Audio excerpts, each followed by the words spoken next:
Welcome to Roll for Insight, the D&D podcast where we dive into the game, the lore, and the internet's favorite arguments. Grab your dice and your character sheet, and let's roll for insight. Hello, welcome to Roll for Insight. In this episode, we're talking about the Barbarian Subclass Path of the World Tree of the 2024 D&D Player's Handbook. Now, this is a path that's available to the Barbarian class at level 3. This one has a nature theme to it, though not in the same spirit animal sense like the Wildheart imagery. This is what looks like a drow barbarian with a warhammer, and it's leaning into the tree and water and life aspect of nature. So, in this episode, we'll cover the description of the subclass from the handbook. We will not be covering the core barbarian traits or the general barbarian class features, though it will be a good idea to listen to the barbarian class episode, as we'll be referencing points from it. We'll give a breakdown of the subclass features from level 3 to 14. We'll do a general review of the strengths and limitations of the class. We'll pull some opinions from the internet, and then we'll end on some fun fact information about the Path of the World Tree. Okay, so first topic, for the description as written, the Path of the World Tree, trace the roots and branches of the multiverse. Barbarians who follow the Path of the World Tree connect with the cosmic tree Yggdrasil through their rage. This tree grows among the outer planes, connecting them to each other and the material plane. These barbarians draw on the tree's magic for vitality and as a means of dimensional travel. Okay, let's jump into the subclass features here that you get access to from levels 3 to 14. So, at level 3, you get access to Vitality of the Tree. Your rage taps into the life force of the world tree. You gain the following benefits. Vitality Surge. When you activate your rage, you gain a number of temporary hit points equal to your barbarian level. And Life-Giving Force. At the start of each of your turns, while your rage is active, you can choose another creature within 10 feet of yourself to gain temporary hit points. To determine the number of temporary hit points, roll a number of d6s equal to your rage damage bonus and add them together. If any of these temporary hit points remain when your rage ends, they vanish. So, this is a temporary hit point boost. It scales based on your level when you activate your rage, and it adds to the hit point pool, which is not a bad thing. And you're also able to give out that small pool of temporary hit points on each turn with no action economy being used. You just have to maintain the distance, which can be tricky, and you can't keep stacking it on yourself. So this feature is already pretty strong. You get more hit points on top of your already high hit points as a barbarian. And it stacks really well with the rage resistance. You basically never say no to more hit points. And a few of the really big parts of this is that this is a passive value every single turn.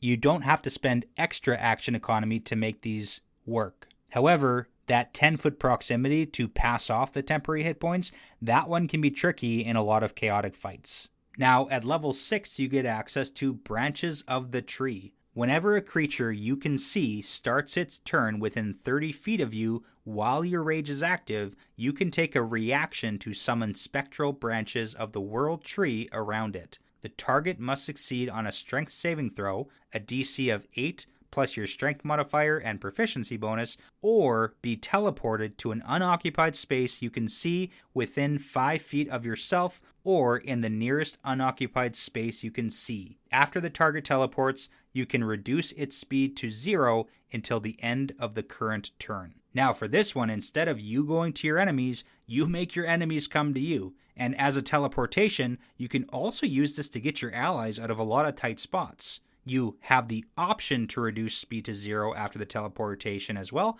but it's not necessary. Now, this is one of the most unique features in the game for barbarians. You can teleport creatures, enemies, or allies around the battlefield to you or away from you. There are a ton of battlefield utility things you can do for positioning. You can do things like pull enemies into your attack range. You can remove enemies from advantageous positions. You can get your own allies away from danger, and since it's a teleportation, it's typically not subject to opportunity attacks. You can also do things like break enemy formations, or deal with auras, or area of effects easier. Now, the important notes here, you are controlling positioning instead of relying strictly on movement, and this bypasses one of the Barbarian's classic weaknesses, which is a lack of control tools. Now, reducing a creature's speed to 0 after teleporting it, that can effectively lock down a lot of enemies. And this really flips the features of the normal Barbarian playstyle. So instead of chasing the enemies around the board, you make the fight come to you. This is a great one.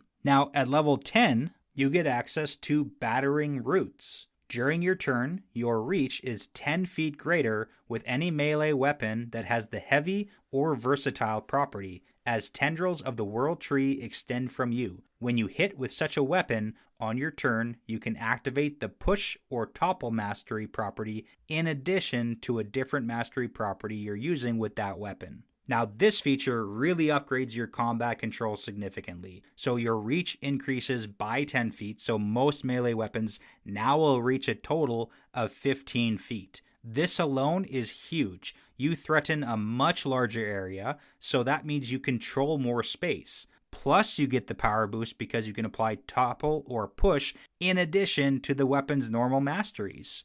So the Push feature means you can move a creature up to 10 feet away, as long as they're large or smaller. The Topple feature forces the prone condition if they fail a save, and that just creates the multi-layered effect of control on each hit. It gives you a lot of things to do. You can displace enemies, you can knock them down. You basically get to control the range of engagement too, and this is where the World Tree path really steps into the battlefield controller spot, not just as a damage dealer. Now, the last feature they have access to at level 14 is Travel Along the Tree, and this is where the subclass goes absolutely wild. When you activate your rage, and as a bonus action while your rage is active, you can teleport up to 60 feet to an unoccupied space you can see. In addition, once per rage, you can increase the range of that teleport to 150 feet. When you do so, you can also bring up to 6 willing creatures who are within 10 feet of you. Each creature teleports to an unoccupied space of your choice within 10 feet of your destination space. So, with the rage, and as a bonus action, you can teleport 60 feet. Once per rage, you can extend this up to 150 feet. You can bring the 6 willing creatures with you. This is absolutely insane mobility. You will literally teleport every which way around the battlefield. You can get in, you can get out of situations at the cost of a bonus action, and moving the entire party is huge. You can use this for party-wide repositioning. You can use it as an escape tool, an engagement tool. You can use it as a tactical reset button. The only limitation really here is your creativity. You can do things like extract your entire party from danger. You can reposition yourself for ambushes. You can instantly collapse the distance on enemies. This is one of the most powerful mobility and positioning features in the Barbarian class, and it's all on a bonus action. It's an absolutely outrageous World Tree feature here. So let's go through some strengths and limitations here. Strengths should be pretty obvious here. You've got excellent battlefield control here. You've got teleportation. You've got forced movement. You've got prone effects. You can affect enemies and allies. You've got tons of strong team support with the ally repositioning and the temporary hit points every turn. And this teleportation is really what makes it so strong. You've got high survivability because you can get in and out of danger. You've got great mobility. You've got a huge threat range, not just by the extended reach and the forced movement, but you have that 60-foot teleportation every single turn on the bonus action. So you're looking at about 100 feet of movement per turn, and over half of that is teleportation, which typically isn't impacted by things like difficult terrain. Now, limitations, there are some, don't get me wrong. There's lower direct damage output compared to the Berserker subclass, and it is a lot more complex to play because repositioning characters does require a lot of awareness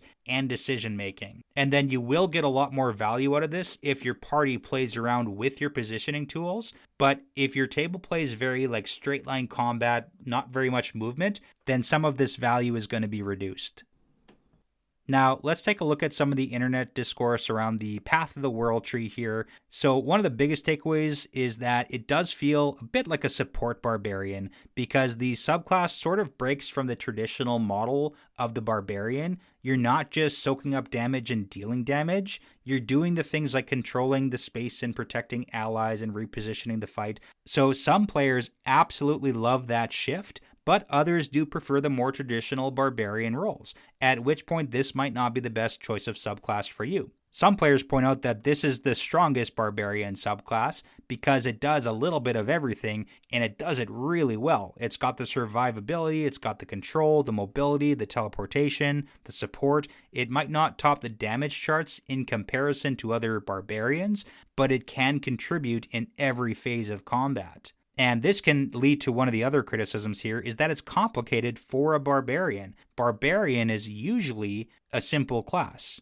And this subclass adds a lot more decision making on how to play it. So compared to Berserker, it's less plug and play. But for some players, again, that depth is a really big positive feature here. But overall, the Path of the World tree seems to come out ahead because this subclass directly addresses some of the weaknesses with the Barbarian, like the lack of control features, the lack of mobility options, and the lack of team support here. And this makes it a little bit more relevant in a lot of situations where there might actually be more opportunities to burn rages outside of combat to get access to those really neat teleportation functions here. So let's end this episode on some fun fact information about the Path of the World tree. So the World Tree concept is heavily inspired by Yggdrasil from Norse mythology.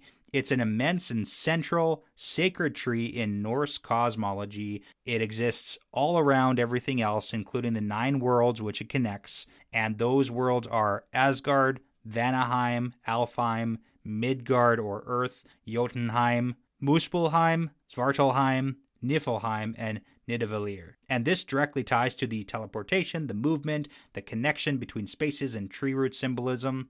It's overall a very cool Barbarian subclass to pick to lean into that roleplay potential. Well, that's it for this session of Roll for Insight. Thanks for listening, and thank you to all our supporters on patreon.com/rollforinsightpodcast. And we will see you next time.